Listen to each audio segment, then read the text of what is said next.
देख लिया ना तुमने, औजान ने जो कुछ भी कहा था वो झूठ नहीं था, सच था। आहिस्ता आहिस्ता सब समझ आ जाएगा। पहले हम मेहमद साहब के यहाँ तो चलें जरा।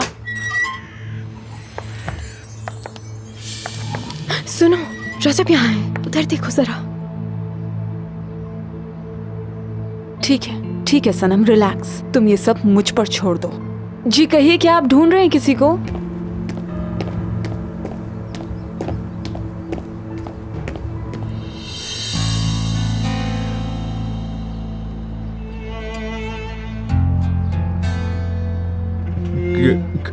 मैं नाजली साहिबा को ढूंढ रहा था यहाँ पे।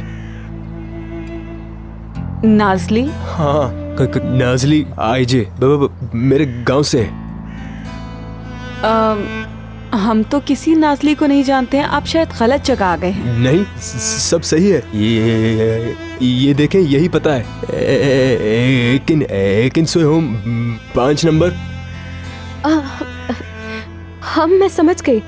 औजान एकिन सोए के ये रिश्तेदार हैं, शायद जो गांव से आए हैं ये उन्हीं में से हैं। अच्छा, इन साहब को ज्यादा इंतजार मत कराओ। चलो हम इनकी मदद कर देते हैं। हुसैन भाई। जी सनम साहिबा। हुसैन भाई, आप औजान साहब के रिश्तेदारों को जरा बुलाएंगे?